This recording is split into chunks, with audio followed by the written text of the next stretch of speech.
제목으로 함께 말씀을 통해 은혜 나누기를 원합니다. 지난주에는 임금이 잔치를 베풀어 놓고 많은 사람들을 초청했습니다. 먼저 초청 대상자들에게 보냈지만 그들은 초청에 응하지 않았다라는 것을 우리가 살펴보았죠. 초청하시는 주님을 그렇게 비유적으로 말씀하십니다. 우리 주님의 주권이죠. 자기 마음대로 가니 안 가니 그렇게 판단하여 선택할 수 있는 것이 아니라는 것이죠. 주님이 부르시면은, 임금님이 부른다면은 임금님의 권위에 대해서 우리는 거두절미하고 다 내려놓고 가야 되죠. 부름을 받았는데 안 갈 사람이 어디 있겠습니까? 안 가는 그 자체가 어쩌면 항거하는 것이고, 또 심하게 보면은 반역을 모색하는 자들이 아닌가. 임금으로 인정하지 않으니까 임금님의 부름에 대해서도 그들은 항거하는 그런 모습일 수밖에 없고 그렇습니다. 그래서 그들은 진멸당할 것이다 라는 것을 우리가 함께 살펴보았습니다. 계속되는 주님의 비유의 말씀 가운데 이제 잔치에 합당한 자가 있는가, 여기 잔치라고 하는 것은 좀 더 확대해서 보면은 하나님의 나라 들어갈 백성에게 백성인가, 천국에 합당한가, 그렇게 보여지고 있습니다. 여기 합당하지 못한 사람은 슬피 울며 이를 가며 어두운 곳으로 끌려가게 된다는 것이죠. 그러나 여기 합당한 사람은 어둠의 권세에 시달리지 아니하고 하나님의 나라의 영광에 참여하게 될 것을 말씀하십니다. 그래서 그 잔치라고 하는 것은 우리가 당면하는 절대적인 잔치이고, 거기에는 분명하게 우리는 정말 어떤 수단 방법을 통해서든지 거기에 들어가려고 애를 써야 되고, 들어갈 수 있는 방법이 있다면 우리는 그것을 최선을 다해서 활용할 수 있어야 된다 라는 것이죠. 아무튼 천국에 들어갈 수 있다라는 것을 말씀하는데, 잔치에 합당한 자가 어떠한 사람인가, 본문의 말씀을 통해서 먼저 살펴볼 때 청함을 받은 자가 있음을 말씀합니다. 14절에 청함을 받은 자는 많되, 청함을 받았다, 클레토스, 그런 말인데 부름을 받다, 부르다, 초대하다, 소환하다, 이런 의미를 가지고 있습니다. 임금님의 초청을 무시하고 오지 않은 그런 사람들, 결국 그들은 잔치가 끝나면은 임금님에게 진멸당할 그런 대상자들이죠. 지금 잔치 때문에서도 임금이 보류하고 있을지 모르지만은, 밀어놓고 있을지 모르지만은, 잔치가 끝나고 나면은 먼저 초청했는데 오지 않은 자들에 대해서는 거기에 대한 상당한 보응을 당하게 될 것이다 라고 하는 것을 예고해 줍니다. 그래서 빈자리가 있으니까 사거리에 가서 누구든지 다 데려오너라, 종들을 보내서. 그래서 종들은 많은 사람들을 데려왔습니다. 그래서 빈자리가 없도록 가득 찼다. 그래서 청함을 받은 자는 많대라고 그렇게 말씀합니다.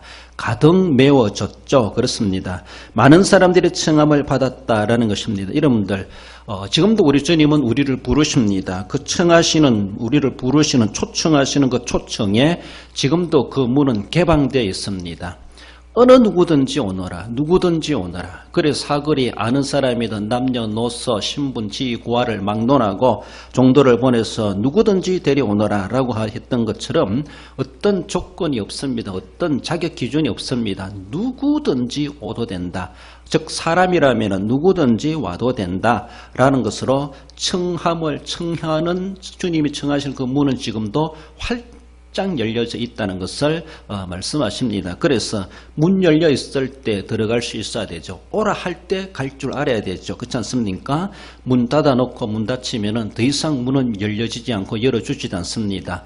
오라 했을 때 가면 아주 쉽게 들어갈 수 있지만은 오라 하지도 않은데 간다라면은 그렇지 않습니까? 지금 오는 사람은 무료로 입장할 수 있습니다 라고 말을 했는데, 조금 지나고 나면은 유료 입장이 될 수가 있죠. 자기 마음대로 돈 낸다고 들어갈 수 있는 것도 아니라는 것이죠. 그러므로 지금도 우리 주님은 어쩌면 전도의 문을 열어놓으셨고, 구원의 문을 열어놓으셨고, 교회의 문을 열어놓으셨고, 천국 문을 열어놓고 지금 들어오너라, 지금 들어오너라, 지금도 우리를 초청하고 계시는 그 하나님이시다라는 것을 예수님이 오늘 본문의 비유의 말씀을 통해서 우리에게 말씀하십니다.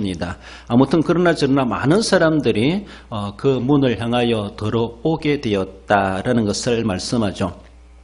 우리는 코로나 때문에 이제 그런 대외적인 행사를 좀 자제하고 못하기도 하는데, 우리가 만약에 이웃 주민 초청 잔치를 한다, 이렇게 했을 때 초청의 날 전도 대상자들을 불러오고 또 행사한다라면은 그들이 오게 되죠. 그리고 오는 분들을 이야기 들어보면은 가줘야 된다, 이렇게 가줘야 된다. 왜요?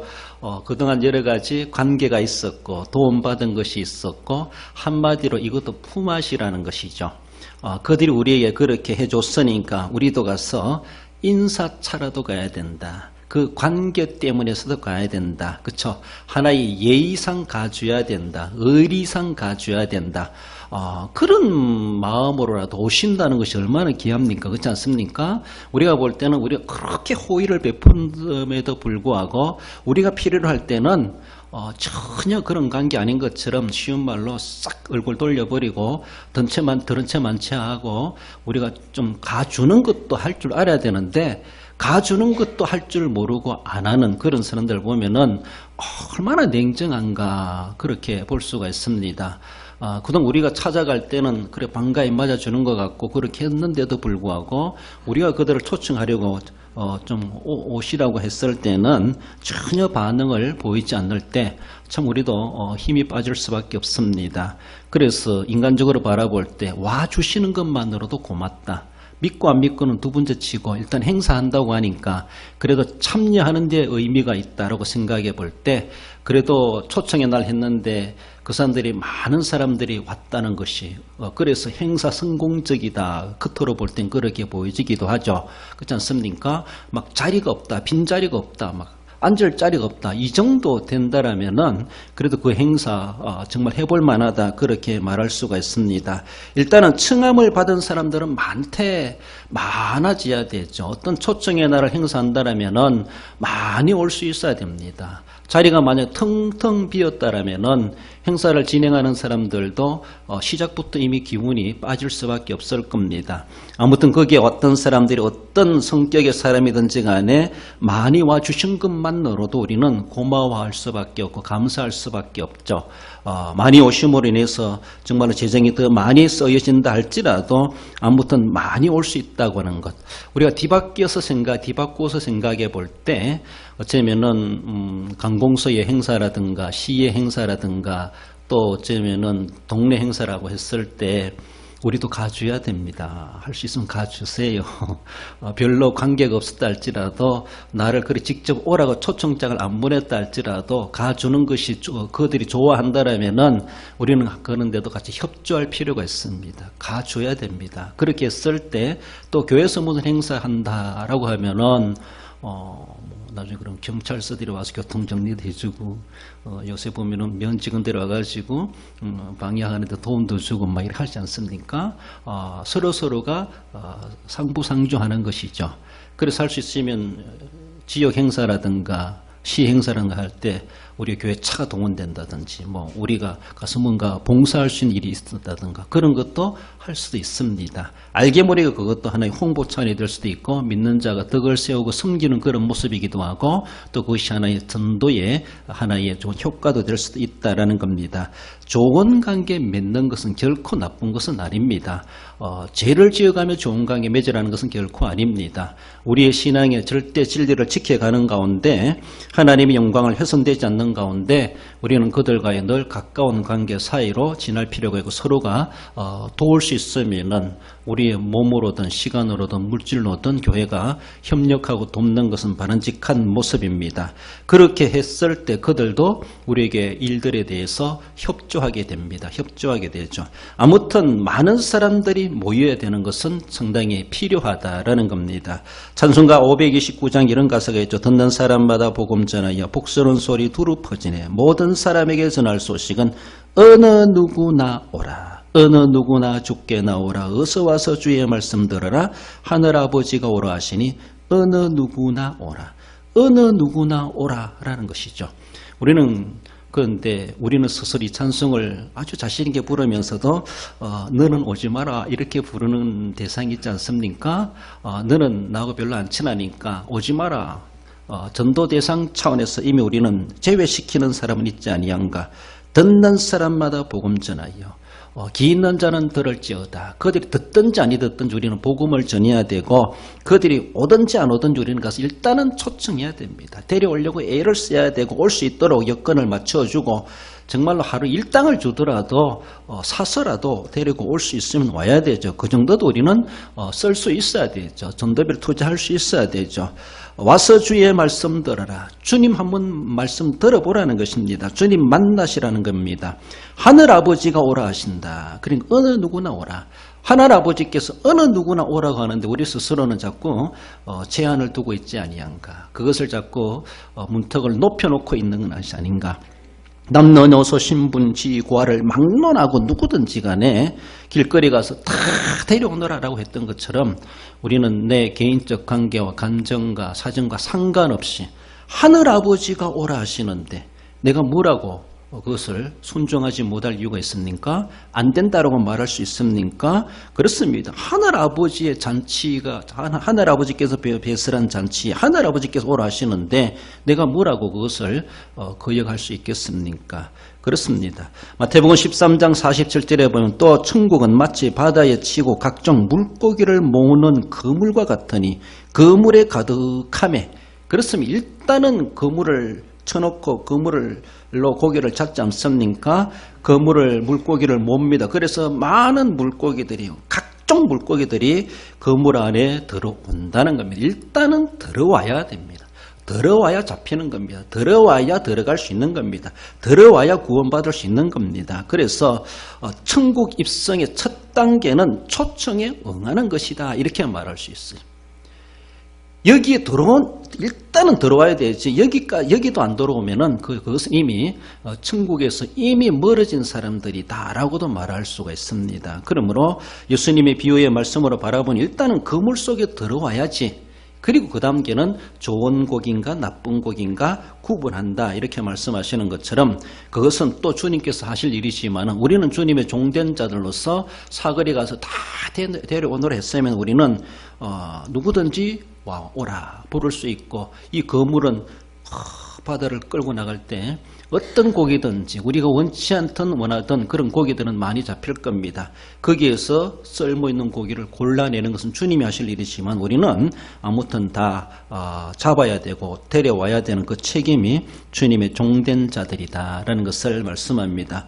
오늘 본문에서는 청함을 받은 자들 중에 잔치에 참여하긴 했는데 그 잔치에 합당하지 못한 자가 있었다라는 것을 구분해냅니다. 그것을 예수님 말씀은 예복을 입었느냐 안 입었느냐 이것을 가지고 주님은 주 임금님께서는 판단하신다는 것이죠.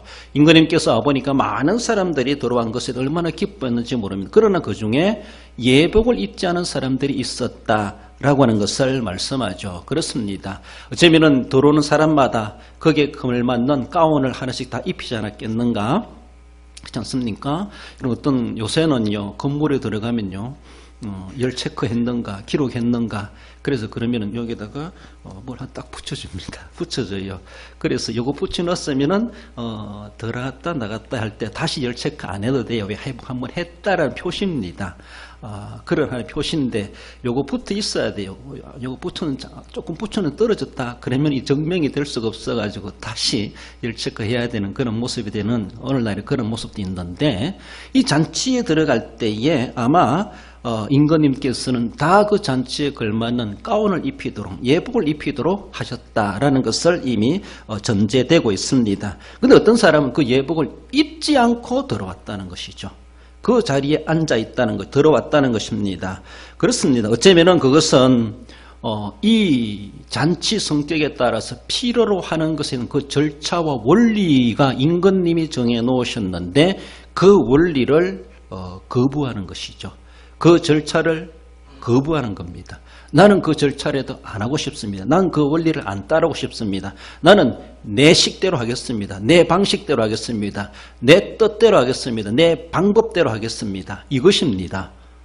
이것이 얼마나 임금님이 볼 때는 화를 나게 하는 것인지 앞에서 지난주에 살펴보았던 것처럼 임금님의 초청에 거부했던 사람들 자기들의 사업차로 가고 자기들의 밭으로 가고 그래서 종도를 때리고 죽이기까지 했다라고 하는 것처럼 여기까지 와서도 임금님의 말씀에 대해서 거역하는 자들이 있습니다. 거역하는 자들이 있어요.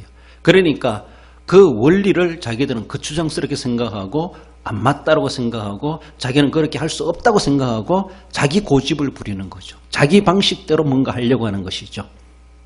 잔치를 베푸는 분은 임금님인데 그 잔치에 들어와서 행동은 자기 마음대로 하려고 그래. 자기 마음대로. 그렇지 않아요?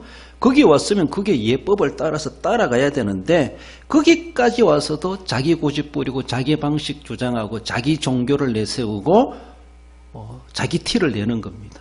이게 얼마나 교만한 모습입니까? 지난주에 살펴보았던 그렇게 초청에 응하지 않고 자기 마음대로 갈 길로 간 그 사람들이나 다를 바가 없는 그러한 사람으로 그렇게 취급되는 그런 모습을 말씀합니다. 우리가 한편에 우리 고집도 필요합니다. 때로는 우리 자기의 주관이 필요하기도 합니다. 사고방식도 필요합니다. 그런데 그것이 어쩌면은 하나님의 진리와 딱 부딪혔을 때 내 사고방식, 내 주관, 내 고집, 내가 하던 원리, 방식 그것이 하나님의 말씀과 상충된다고 생각해 보세요. 하나님 말씀하고 딱 부닥쳐가지고 서로가 밀고 당기고 할 수 있는 것인가? 자기 고집하고 하나님의 진리의 말씀하고 싸우려고 하는 그런 모습. 하나님의 절대 진리에 대해서 우리는 죄송합니다. 무조건 엎드려야 되고 복종해야 되는데 절대 진리가 아니라면 모르겠어요. 상황적인 것은 상황에 따라 달라질 수 있는데 임금님이 정해놓으신 거예요. 이건 임금님의 정하신 방법을 못 따르겠다는 것이 이건 불순종입니다. 불신입니다. 임금님보다 자기 권리를 더 우선시하는 겁니다. 더 권위 있게 생각합니다. 임금님의 권위보다 자기 권위를 더 앞세우는 겁니다. 이게 얼마나 항명죄입니까? 그렇지 않습니까? 여기까지 와서도 그렇게 한다라는 것, 결국은 여기에 안 오고 딴 데로 간 사람과 다를 바가 없는 취급당하는 그런 모습. 우리 예수님을 믿어도요, 예수님을 믿어도 자기 고집이 예수님보다 센 사람이 있다고 볼 수 있어. 예수님의 명예보다 자기 명예가 더 존중될 여기는 사람이 있어. 하나님의 기분보다 자기 기분이 더 우선될 수가 있어. 그럴 때가 있습니다. 하나님의 영광보다 자기 영광을 지키려고 하는 그런 때가 있지 않습니까? 알게 모르게 우리는 예수님을 믿으면서도 교회를 다니면서도 하나님을 차선으로 여기고 하나님보다 자기를 더 존중하는 그것을 양보 못하는 하나님께도 양보 못하는 이런 모습. 그것 때문에 많은 갈등과 또 공동체의 아픔과 문제와 또한 어쩌면 분쟁거리도 될 수가 있다라는 것이죠. 그런 것들이 있지 아니한가. 교회 오면서도 교회 다니면서도 예수님 믿으면서도 직분까지 받았으면서도 그동안 믿었으면서도 정말 그걸 아직도 떨쳐버리지 못하고 계속 자신의 것을 안고 살아가는 사람. 결국 안고 살아가 천국문에 가보세요. 천국문에 가면 너 그것 때문에 못 들어온다 이렇게 말할 수 있어요. 그것 때문에 시큰 찾아왔는데 그 정문에서 너 못 들어간다 하면 어떡하겠습니까? 그렇지 않습니까? 그렇게 오랫동안 물어 그 집 앞에 왔는데 신분증을 안 가져왔네? 그러면은 내가 너인지 어떻게 아냐? 그러니까 신분증 보자라고 했을 때 신분증이 없는 것은 똑같습니다.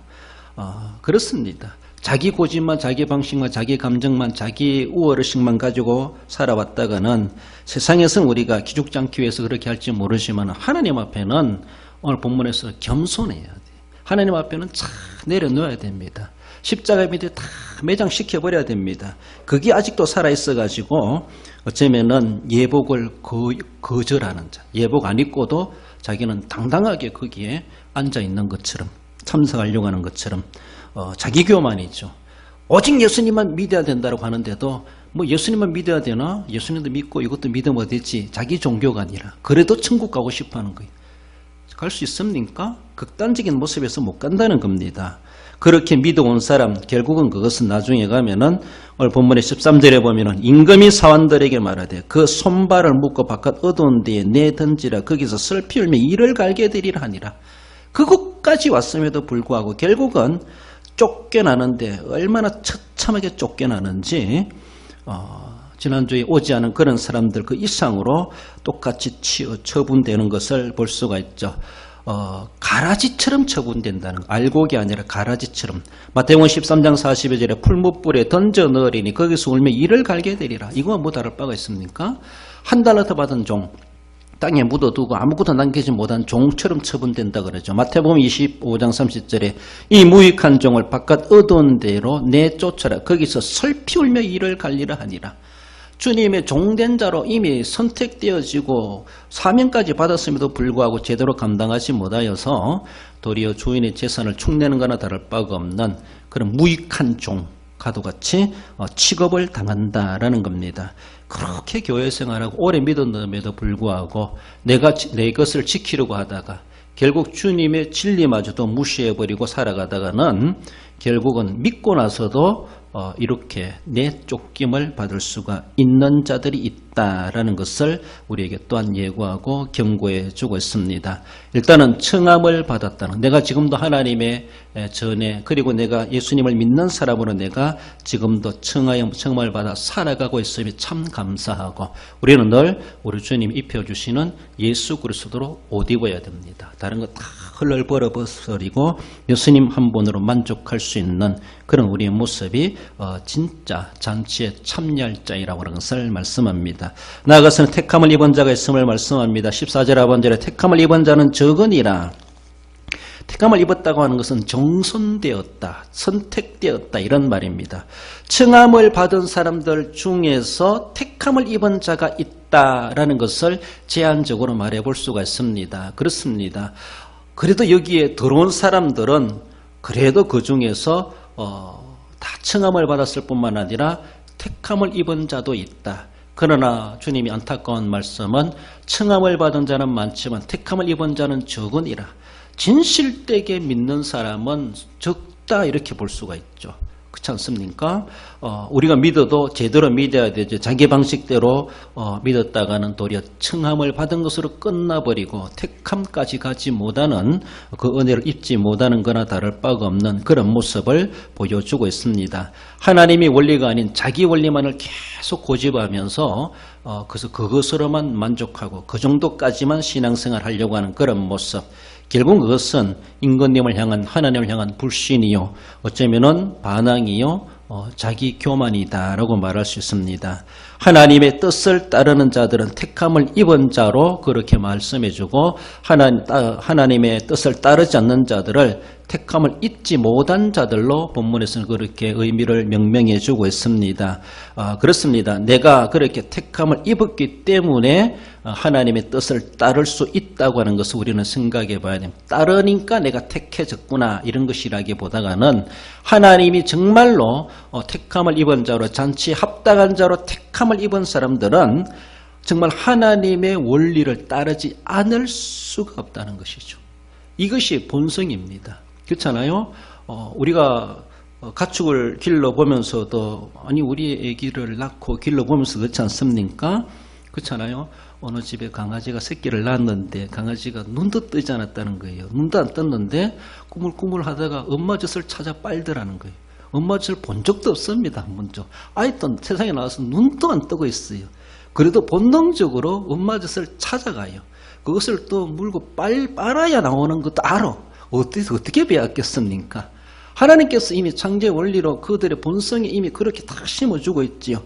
보지 않았어도 엄마의 젖이 어디 있는 줄을 찾아가. 그것이 엄마 젖인 줄 알고 그것을 물고 빨면 젖이 나온 줄 알아. 그래서 그 미물의 짐승들도 그 자기들이 가지고 있는 본성이 있어요. 본성이 있습니다. 하나님 우리를 하나님의 택한 백성으로 선택해 놓았다면 우리에게도 영적 본성이 있어요. 본능이 발휘되게 되어 있습니다. 하나님의 원리를 따르지 않을 수가 없다는 것이죠. 않을 수가 없다는 것이죠. 우리 엄마 한 번도 못 봤는데, 우리 엄마 모양이 어떤 건지 모르고 엄마 젖이 어디 달린지도 못 봤는데 그 보고 나중에 젖 먹으려고 하면 굶어 죽어요. 강아지는. 그렇잖아요. 그러니까 눈을 안 떴어도 본능적으로 그것을 찾아가고 할 줄 압니다. 그것처럼 내가 하나님의 자녀로 선택함을 입었다, 택함을 입었다, 그 잔치에 합당한 자로 내가 하나님 앞에 이미 예정되어 있다는 사람은요, 하나님의 은혜로 그렇게 되더라는 것이죠. 하나님의 은혜로 믿어진다는 것이죠. 믿음을 갖게 되고 하나님의 은혜로 나도 그렇게 순종하게 되어져 있습니다. 하나님의 은혜로 겸손해질 줄 압니다. 이것이 본능이라는 거예요. 본성이라는 것이죠. 우리는 그런 모습에서 우리는 좀 필요합니다. 우리는 세상에 너무 시달려 살아가다 보니까 그 영적 본능마저도 무관해지고 본성을 따라 행동하기보다는 오늘의 눈에 보이는 타산을 생각하고 계산을 생각하고 무엇이 더 나은가, 또 자기의 자존심을 생각하고 체면을 생각하고 이름을 생각하고 이다 보니까 정말로 본성은 결국은 사라져버리는 이러한 모습이 있지 아니한가라는 것입니다. 하나님의 뜻을 따르는 자, 따르게 띄어져 있다는 것입니다. 택함을 입은 자들은 그렇습니다. 그래서 그걸 본문에서는 그런 사람들은 예복을 착용했다라고 말하고 있습니다. 그러나 예복을 끝까지 착용하지 않은 자들이 있었다라는 것이죠. 로마서 13장에서는 예수 그리스도로 옷 입고 이런 말이 나옵니다. 예수 그리스도로 옷 입고 로마서 13장 14절에 그렇습니다. 그래서 예수 그리스도 옷 입어야 되는데 예수 그리스도 옷 입지 않으니까 세상의 정욕을 쫓아 살아간다는 것이죠. 예수 그리스도 옷 입으면은 옷 입은 대로 행동하게 되어져 있습니다. 예복을 입은 사람은 적극적으로 왕이 베푸시는 임금이 베푸는 잔치에 적극적으로 호응하며 참여하는 사람입니다. 그게 다 순종하는 사람이라 할 수 있는데 끝까지 예복을 입지 않은 사람들은 자기 방식대로 자기 기분대로 하겠다는 것이죠. 우리 교회 나오시는 분들 중에 전에 보면 그래요. 나로 하여금 자꾸 교회 나오게 하지 마세요. 오라고 하지 말아요. 내가 알아서 올 테니까 신방 올 필요도 없고 전화 올 필요도 없고 목사님들 귀찮지 않습니까? 그러니까 나한테 그렇게 강조하지 마세요. 이렇게 말해요. 저를 얼마나 편안하게 해주는지 몰라요. 그게 편안한지 모르지만은 찾아오지도 말고 강요도 하지 말라는 거예요. 내가 알아서 올 테니까 내가 자동으로 오겠다는 겁니다. 오라고 해서 오는 것이 아니고 안 오라고 해서 안 오는 것이 아니고 이제 내가 앞으로 내가 올 테니까 강조하지 말래. 저를 위해서 하는 말인지 자기를 위해서 하는 말인지 모르겠어요. 누구를 위해서 하는 말이에요? 저한테는 목사님 신방 왜 안 오십니까? 막 나 좀 데려 좀 오세요. 나한테 안 오면 막 야던져 치고 전화 좀 해주세요. 막 이렇게 하면 저는 더 좋겠습니다. 그게 저한테 좀 편합니다. 그런데 찾아오지 말고 전화도 하지 말고 강조도 하지 말고 제가 알아서 올 테니까 목사님 귀찮게 그렇게 하지 마세요. 뭐 저를 위해 주시는 것처럼 그렇게 말씀하시는 분이 있었습니다. 결국 지금 교회 안 나오잖아요. 제가 너무 또 무관심 있는 너무 말을 잘 듣는지 모르지만은 그렇게 편하게 자기 마음대로 믿으려고 하는 사람이 있어요. 결국은 예복을 안 입고 자기 마음대로 들락날락 하겠다는 것이죠. 예수님으로 옷 입었으면은 교회 안에서뿐만 아니라 밖에 가서도 예수 그리스도의 옷을 입고 다녀야 되죠. 그렇지 않습니까? 사실 우리가 예수님의 옷을 입고 다니면서도 그 옷을 더럽히는 그런 삶을 살 때가 참 많기도 한데 우리 늘 예복을 입은 자와 다를 바가 없는 정말로 한복 곱게 입고 아무렇게 행동한 사람 없을 겁니다. 그렇지 않습니까? 택함을 입은 자는 예복을 입은 자로서의 그런 행동과 삶을 살아가게 되어져 있다라는 것을 말씀하십니다. 그러면 오늘 우리 자신들이 그 믿음을 가지고 믿고 믿음이 있고 믿음을 가지고 살아가는 그 자체가 오늘 이 자리에 앉아있다는 그 자체가 내가 임금님으로 하여금 내가 택함을 받은 자이구나. 적다라고 하는데 적지만 그 적은 수요 속에 내가 포함되고 있다고 하는 것이 얼마나 귀하고 감사한가. 내가 지금 믿고 있다는 그 자체가 내가 주님의 잔치에 지금도 참여하게 합당한 자로 하나님이 나를 기억하고 계시고 인정하고 계시는구나. 그럼 우리 입장에서는 정말로 감지덕지하고 감사하지 않을 수가 없습니다.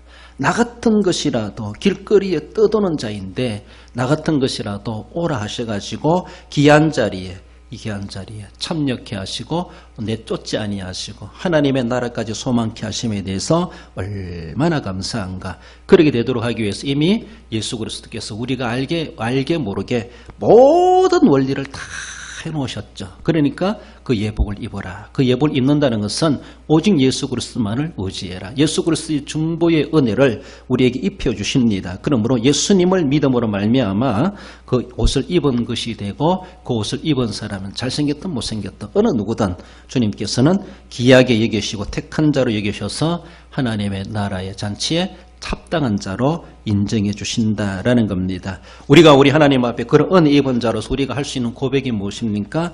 읽어봅시다. 시편 116편 12절에 14절 내게 주신 모든 은혜를 내가 여호와께 무엇으로 보답할까? 내가 구원의 잔을 들고 여호와의 이름을 부르며 여호와의 모든 백성 앞에서 나는 나의 선을 여호와께 갚으리로다. 그렇습니다. 내게 주신 모든 은혜를 내가 여호와께 무엇으로 보답할까? 우리가 보답하려고 한다고 해서 보답이 됩니까? 보답 다 할 수 없습니다. 그러나 이런 자세, 늘 빚진 자세, 은혜 입은 자의 자세, 하나님 은혜 감사합니다. 그래서 나는 나의 선을 여호와께 갚으리이다. 하나님을 기쁘시게 하도록 나는 살아가겠다라고 그렇게 결심하는 시편 기자의 찬양처럼 우리의 모습이 이러한 화답해가는 그런 삶이 되어야 할 것입니다. 결론적으로 읽어봅시다. 하나님의 부르심에 자기의 뜻을 내려놓고 하나님의 원리와 말씀대로 겸손히 순종하여 택하신 은혜대로 하나님 나라의 잔치에 합당한 성도가 됩니다. 진정으로 예수 그리스도를 옷 입고 하나님이 기뻐하시는 거룩한 삶을 그 은혜에 늘 보답하고자 하는 그런 삶으로 하나님과 아름다운 관계를 날마다 이어가시는 우리 성도 여러분들 되시기를 주님의 이름으로 축원드립니다. 기도하십시다. 주신 말씀 기억하며 주님 잔치에 합당한 자, 하나님 나라에 합당한 자가 되어야 할 텐데 우리 고집대로, 우리의 주장대로, 우리의 사고방식대로만 살지 말게 하시고 그것이 있었다 할지라도 우리 주님의 원리를 우선시하게 하시고 내 옷을 입고 고집하는 자가 아니라 예수 그리스도로 옷 입는 예수 그리스도의 거룩한 예복을 입고 주님이 명하신 바대로 순종하며 겸손히 섬겨가는 자 되게 하시고 천국에 들어가기에 합당한 자로 믿음으로 끝까지 감당하는 자 되게 하옵소서. 주신 말씀 기억하며 우리 함께 기도하십시다. 우리 하나님 아버지 은혜를 감사드립니다. 잔치에 합당한 자가 어떤 이들인가? 우리 주님 청함을 받은 자는 많되 택함을 입은 자는 적으니라 말씀하시는 주님, 지금도 어느 누구나 오라라고 하시며 문 열어놓고 들어오기를 기다리시는 우리 주님, 우리 하나님 아버지 주님이 오라 하실 때에 거기에 함께 참여하는 자 되게 하시고 귀한 자리로 우리를 초청하여 주심을 감사드립니다. 청함을 받은 자로만 넘음을 잊지 말게 하시고 택함을 입은 자가 되어야 될 것을 말씀하시는 주님, 예복을 입은 자를 구별하시는 주님, 진정코 예수 그리스도 옷 입고 이제는 세상의 정욕을 쫓아 살아가지 아니하고 예수님을 믿는 그리스도인으로서의 삶을 하나님이 기뻐하시는 대로 그 은혜에 보답하고자 하는 자세로 살아가기에 부족하지 않도록 은혜의 은혜를 도와해 주시기를 간절히 바라고나며 예수 그리스도 이름으로 기도 올리옵나이다. 아멘. 예수님의 한 번의 부활은 영원한 부활입니다. 그의 한 번의 부활이 첫 열매가 되셨다라고 말하는 것처럼 우리의 부활도 예수님의 첫 열매에 참여하는 이들입니다. 우리의 부활도 예수님의 영원한 부활에 영원한 영생을 누리는 부활로 우리에게 말씀하고 있습니다. 심판을 위한 부활이 아니라 영생을 위한, 생명을 위한 부활임을 우리에게 말씀하고 있습니다. 그러므로 우리도 사망 권세, 어둠의 권세 짓눌려 살아가지 아니하고 하나님 날마다 부활의 능력을 가지고 살게 하시고 나도 살고 남도 살리고 지역을 살리고 이웃을 살리고 국가와 민족을 살리는 부활의 신앙인답게 살아가게 하시되 그것이 단절되는 것이 아니라 영원한 효력을 바라며 영원한 부활의 능력을 발휘하며 살아가는 교회와 우리 자신 되기 위해서 주일날 주셨던 말씀 기억하며 우리 함께 기도하십시다. 우리 하나님 아버지 주님의 부활, 한 번 죽으심으로 영원한 속죄를 이루시고 한 번 부활하심으로 영생을 우리에게 약속해 주셨습니다. 우리 하나님 아버지 사망 권세 깨뜨리시고 우리를 그렇게 예수님을 부활케 하시고 우리도 그 부활에 참여하는 자 되게 하시는 주님, 주님을 믿음으로 말미암아 그 구속의 은혜를 입고 부활의 승리에 참여하게 하시고 하나님 나라의 영생에 들어가게 하신 하나님이 기하신 약속의 은혜를 기억합니다. 우리 하나님 아버지 날마다 우리의 삶이 부활의 삶을 경험하며 살아가게 하시고 우리 하나님 날마다 승리의 삶을 살아가게 하시고 생명 살리는 삶을 살아갈 수 있도록 우리 하나님 인도하여 주옵소서. 어둠의 권세, 마귀의 권세 짓눌려 살아가지 말게 하시고 자유와 우리에게 평안을 주셨사오니 승리를 주셨사오니 부활의 신앙으로 이겨가게 하시고 날마다 승리로 하나님을 기쁘시게 하는 하나님이 기뻐하시는 영혼 구원의 사명을 감당하게 부족하지 않도록 도우시기를 원하오며 예수님의 이름으로 기도올리옵나이다. 우리 교회 전도하는 전도 지역, 우리 주민들, 마을들, 우리 전도 대상자들을 위해서, 김천대대와 군부검화를 위해서, 우리 선교사님들을 위해서, 선교 사역지, 선교지를 위해서, 우리의 자녀들의 장래를 위해서, 저희들 앞길을 위해서, 객지 사방이었던 우리 대양의 권속들을 위해서, 각 기관을 위해서, 주일학교와 구역을 위해서, 우리 전체적으로 또 질고로 어려움당하는 성도들을 위해서 우리 함께 한 번 더 기도하십시다. 우리 하나님 아버지, 우리 대양교를 사랑하시고 오늘까지도 인도하신 하나님, 많은 위기와 어려운 시대에 살아가지만 주님께서 이제까지도 지켜주심을 감사드립니다. 우리 하나님 에베네셀 하나님 승리하는 심을 기억하며 찬송합니다. 하나님 아버지, 교회에 속한 모든 기관들, 부서들, 구역을 기억하여 주옵소서. 든든히 서게 하옵소서. 활동이 제한됐다 할지라도 날마다 하나님 정체성을 확립하며 해야 될 사명을 묵묵히 효력을 바라며 감당해가는 기관들이 될 수 있도록 우리 하나님 도와주옵소서. 하나님 아버지, 우리 자녀들 앞길을 열어주시고 저희들의 학업과 진학과 취업과 결혼과 저희들의 당면한 과제들을 하나님의 선한 손길을 인도하시고 믿는 자들이 형통케 되어서 하나님의 영광을 드러낼 수 있게 해주시고 많은 사람들이 우리 청년들을 바라보며 구원의 문을 열려주시고 전도의 효과가 나타날 수 있도록 우리 하나님 도와주시기를 원합니다. 질고로 응당하는 성도들, 여러 가지 질고로 걱정하는 이들이 있습니다. 하나님 고쳐주옵소서. 치료하여 주옵소서. 영육을 강건케 하시고 정신을 맑게 하여 주시고 하나님 아버지, 그 영혼이 잘된 같이 범사가 잘되고 생활이 건강을 입어서 하나님께 영광 돌리는 귀한 삶을 살게 해 주옵소서. 김천대대와 군부고마를 기억하시고 우리 이웃 주민들을 기억하여 주시고 객지사방에 같은 우리 모든 권속들까지도 한 가지로 은혜 베풀어 주시기를 원하오며 이제도 살아계시고 역사하신 예수 그리스도의 이름으로 기도 올리옵나이다.